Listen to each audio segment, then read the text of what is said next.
வணக்கம். வாழ்க பாரதம், வளர்க தமிழகம்.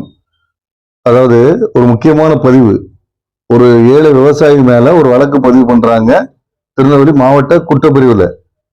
இந்த வழக்கினுடைய பின்னணி பாத்தீங்கன்னா, இந்த 7 விவசாயிக்கு சொந்த ஊர் வள்ளியூர் அருகில் புதூர் கிராமம். இவர் 1 ஏக்கர் இடத்தை கிரையம் வாங்குறாரு 2005ல. அதே சொத்தை 2007ல இன்னொரு நபர் கிரையம் வாங்குறாரு.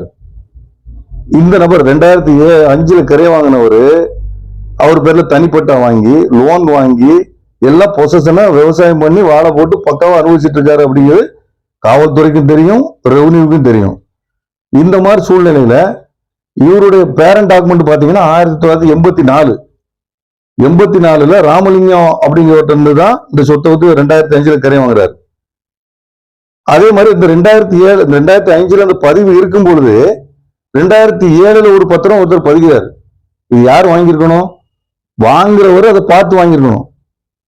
வில்லங்க பார்த்து வாங்கிருக்காரு. வில்லங்க இருக்குன்னு தெரிஞ்சு இந்த நபர் வாங்கி 2015ல பட்டா மாத்தி 2016ல அந்த பார்த்து அவருடைய மனைவி பேர்ல பத்திரத்தை எழுதுறாரு.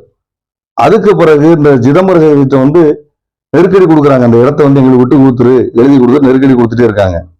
அவர் உடனே சிவில் வழக்கு தாக்கல் பண்றாரு. சிவில் கேஸ்ல நம்ம சமாதானம் போலான்னு சொல்லி இவங்களே பிரஷர் பண்றாங்க. பண்ணி காம்ப்ரமைஸ் ஸ்டாக் ஓடிட்டு இருக்க சமயத்திலேயே இவர் திருநெல்வேலியில குற்றப்பிரிவுல ஒரு புகார் கொடுக்காரு. இந்த மாதிரி நிலத்தை மோசடி கரையை பண்ணிட்டாரு அப்படின்னு சொல்லிட்டு ஒரு புகார் கொடுக்காரு. யாரு? அந்த ஆப்போனன்ட் பார்ட்டி ஒரு புகார் கொடுக்காரு. அப்ப அந்த விசாரணைக்கு ஒரு ஆஜராகி எல்லாம் ப்ராப்பரா டாக்குமெண்ட் எல்லாம் சப்மிட் பண்றாரு. இந்த மீன் டைம்ல அந்த 2007 கிரையம் வாங்கின நபர் ஒரு ஆள் மூலமாட்ட அவங்களுடைய கையாள் மூலமா ஒரு ஆடியோ போடுறாரு. ஒரு மிரட்டல் ஆடியோவை இவங்களுடைய பக்கத்து இடத்துக்காரருக்கு போட்டு விடுறாரு. அதாவது ஒரு மிரட்டும் துணியில ஒரு வீடியோ போடுறாரு. கண்டிப்பா நான் எஃப்ஐஆர் போட வச்சிருவேன். எனக்கு ஐஏஎஸ் ஆபீசர், ஐபிஎஸ் ஆபீசர் எல்லாமே என் கூட இருக்காங்க. அதனால கண்டிப்பா நான் எஃப்ஐஆர் போட வச்சிருவேன். நான் உடன்பாட்டுக்கு வருவான்னு பார்த்தேன், வரல. வேற வழி இல்லை, நான் எஃப்ஐஆர் போட போறேன்னு சொல்லிடுறேன். கொஞ்சம் இருக்கு, கம்ப்ளைண்ட் கொடுத்துருக்கேன். அடுத்த வாரம் எஸ்பி ஆஃபீஸில் அது பேச்சுவார்த்தை இருக்குது. அதில் ஒன்றில் சரியாக முடியும், இல்லைன்னா அவருக்கு மேலே எஃப்ஐஆர் ஆகும். சிதம்பர ஜெகதீசன் அவருக்கு பேர், அண்ணாச்சிக்கு தெரியும். அது சிதம்பர ஜெகதீசன். ஆமாம், ஒன்றில் அப்படி சிம்பிளாக முடியவே இல்லை, காரியமாக முடிஞ்சால் மட்டும்தான் முடிக்க விடுவேன். ஏன்னா அவன் ரொம்ப சிரமப்படுத்திட்டான். அது இல்லைன்னா அவனுக்கு மேலே எஃப்ஐஆர். அதே மாதிரி அவர் சொன்ன மாதிரியே இந்த பையன் மேல் வழக்கு பதிவு செய்யப்படுது, கைது செய்யப்படுறான், சிறைக்கு போறான். சிறையிலிருந்து வெளியில வந்த பிறகு என்ன பண்றான்? ஒரு புகார் கொடுக்கான். ஐயா, நான் இத்தனாம் தேதி கிரையம் வாங்கினேன், இந்த மாதிரி பண்ணு எல்லா விஷயத்தையுமே பக்காவா கொடுக்குறான். ஆனா அந்த பெட்டிஷனை விசாரிக்காம இந்த மனு போனதுமே இந்த பெட்டிஷன் 7/4/2025ல இவர் கொடுக்காரு. இந்த சிதம்பர ஜெகதீசன் மறுபடியும் வெளியே வந்த உடனே இந்த புகார் மனு கொடுக்காரு. மாவட்ட காவல்துறையில் கொடுத்து டிசிபிக்கு போகுது. போன பிறகு அங்க விசாரணைக்கு 10/5/2025ல இந்த பெட்டிஷன் விசாரணைக்கு வருது. இந்த ஒரு மாச இடைவெளியில இவர் ஒரு ஆடியோ போடுறாரு. எனக்கு எதுக்கு சம்பந்தம் இல்லை அப்படின்னு சொல்லி ஏற்கனவே போட்டவர் ஒரு ஆடியோ போட்டு சமாதானம் மாதிரி பேசிக்கிட்டு காவல்துறை கையில வச்சு பக்கவா சார்ஜ் ஷீட் போடுறாங்க.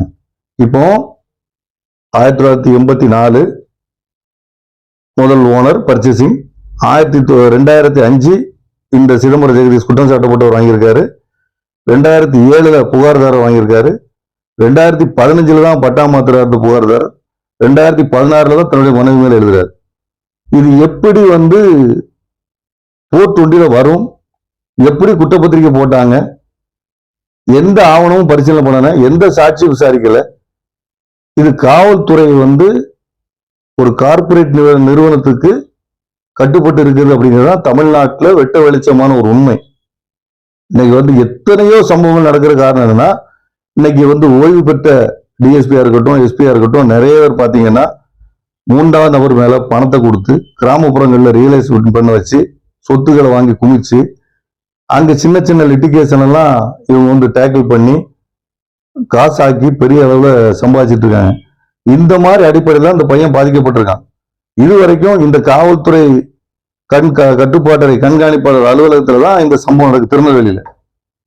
இந்த மாதிரி ஒரு சம்பவம் இல்ல, ஏகப்பட்ட சம்பவங்கள் அந்த காவல்துறை அறைக்குள்ளேயே நடக்குது. இதுல பாதிக்கப்படுறது பூரா சாமானியன். விவசாயி, ஏழைகள், நடுத்தர மக்கள் எந்த நியாயமும் கிடைக்காது. அந்த லெவல்ல இந்த சட்டம் ஒழுங்கு கெட்டு போச்சு.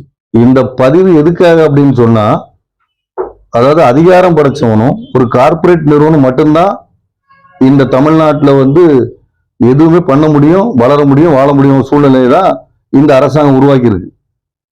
இந்த ஒரு ஏழை, பாதிக்கப்பட்ட ஏழை மேல சட்டவிரோதமாக ஒரு குற்றச்சாட்டு பதிவு பண்ணி நீதிமன்றத்தில் கொண்டு வரப்பட்டிருக்கு. இதை வந்து மாவட்ட காவல்துறை வந்து பரிசீலனை பண்ணி விசாரிச்சு உண்மையை தெரிஞ்சு சட்டப்படி யார் பக்கம் நியாயங்களை தீர்மானிக்கணும் அப்படிங்கிறத என்னோட தாழ்மையான வேண்டுகோளா இருக்கு.